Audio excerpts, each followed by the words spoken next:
สวัสดีค่ะถึงแม้ว่าทุกวันนี้นะคะจะมีการรณรงค์อนุรักษ์สัตว์ป่ากันมากยิ่งขึ้นแต่ว่าการล่าสัตว์ป่าก็ยังคงดำเนินต่อไปทั่วทุกมุมโลกค่ะยกตัวอย่างเสือมีการคาดการณ์นะคะว่าทุกวันนี้มีเสือหลงเหลืออยู่ในป่าประมาณ 3,200 ตัวเท่านั้นเองซึ่งถือว่าเป็นตัวเลขที่ต่ำมากค่ะสัตว์ชนิดอื่นก็ถูกล่าเช่นเดียวกันไม่ว่าจะเป็นลิงกอริลลาหรือว่าชิมแปนซีในแอฟริกานะคะตัวใหญ่จะเอาไปกินตัวเล็กเอาไปขายต่อเป็นสัตว์เลี้ยงงูค่ะในภูมิภาคบ้านเราเอเชียตะวันออกเฉียงใต้ก็ถูกจับมาเอาไปถลกหนังนะคะแล้วก็เอาหนังนั้นไปขายต่อสำหรับคนที่ต้องการเอาไปผลิตเป็นสินค้าเครื่องหนังต่างๆคุณคาร์ล อัมมานค่ะเป็นนักเคลื่อนไหวเป็นนักอนุรักษ์สัตว์ป่าเป็นผู้ผลิตสารคดีแล้วก็เป็นช่างภาพเป็นชาวสวิตเซอร์แลนด์นะคะแต่ว่าไปทำงานอยู่ที่แอฟริกานานกว่า30 ปีด้วยกันเขาได้รับรางวัลมากมายนะคะจาก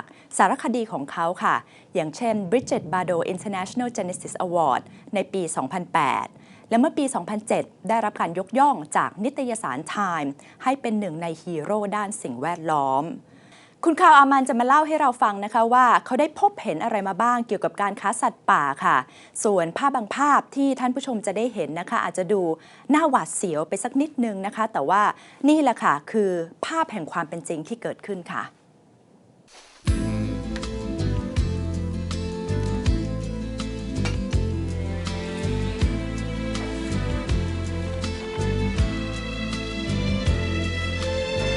Since the world began, the single most destructive force there's ever been is man. Karl, you have been working mainly as a photographer out of Africa for over 30 years. What drew you there in the first place?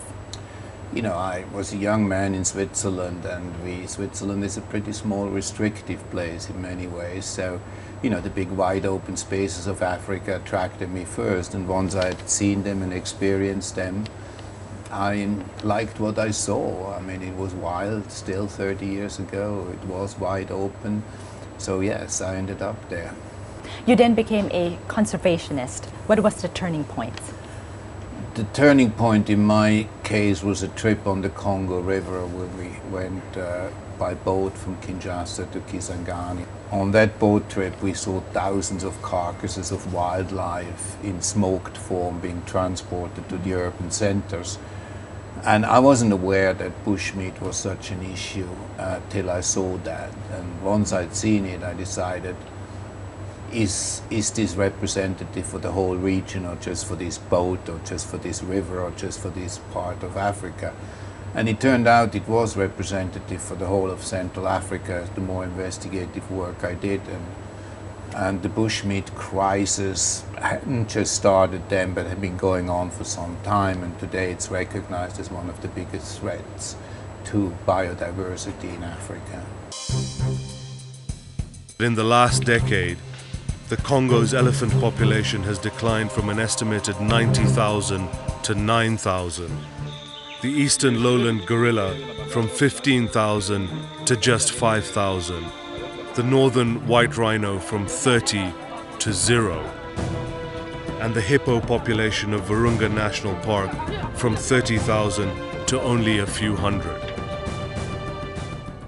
Were you shocked?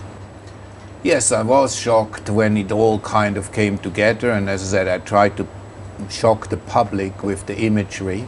It was harder than I thought. I think for a while I was accused of, making it all up, or of sensationalizing the issue, but then I had a New York Times correspondent who traveled with me doing a big feature for their magazine. And once the New York Times ran with it and verified it with me on the ground, the world started accepting maybe it is a major problem. So that was about 10, 15 years ago. It's meant for local consumption or to be sold elsewhere? It's mostly, as I said, local consumption in the village, but the valuable parts now going to urban centers for the urban elite. And then there is quite a bit of export going on. The price for wild tigers is now such that, a hunter can earn 5-10 years worth of salary of living costs with one tiger carcass. So what stops him from, and they're not hunting them with a gun. What we documented on this trip, they blow them up with landmines. You know, they construct specific landmines. If they see tiger footprints somewhere, tiger goes past and gets blown up. But the money is in the bones, so the bones can still be sold for $15,000, $20,000, $30,000. I thought they want the skin. The skin has a value, and the meat has a value, and the claws are having a value, and the teeth. But overall, it's the bones. When people talk about tiger, they talk about an 18-kilo tiger, meaning the tiger has 18 kilos of bones, or a 15-kilo tiger, meaning this is a 15-kilo bone tiger. That's how the value is assessed.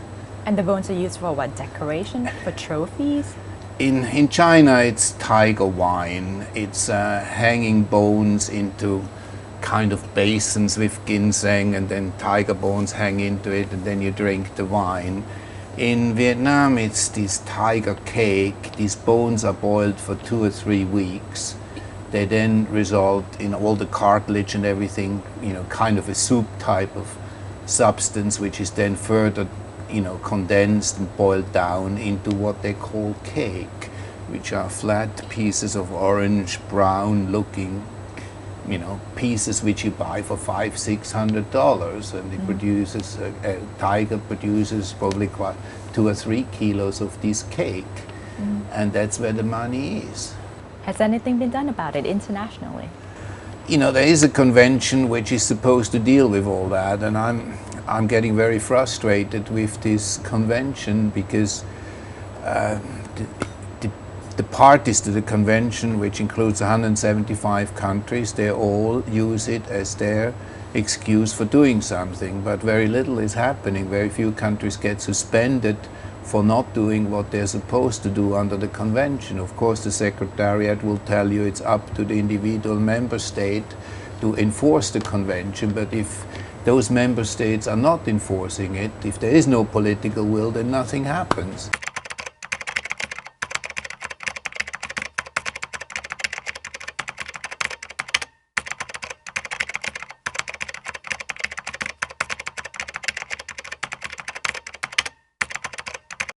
This is CITES that we're talking This about. is CITES, but the local enforcement of CITES by the Thai authorities is not targeting the kingpins. It's targeting the drivers and the lower guys. And they're going to be replaced very easily by the kingpins. And as such, I doubt anything will change. How bad is the situation of bushmeat trade today? I think it's as bad as it has ever been. In some areas, probably less than it was 10, 15 years ago, just because there's no animals left. I mean, we're talking about the empty forest syndrome. You can empty out the forest with intensive hunting in 5 to 10 years. And it's not just in Africa, it's in Asia as well. I mean, you know, you're down to maybe 200 or 300 tigers in this part of Asia, to a few hundred elephants. The rhinos down in Sumatra to 40 animals. It has mostly to do with poaching, maybe not so much for meat as for trophies. But it's still people entering the forest, pulling out the gun, blasting things away, emptying the forest of biodiversity.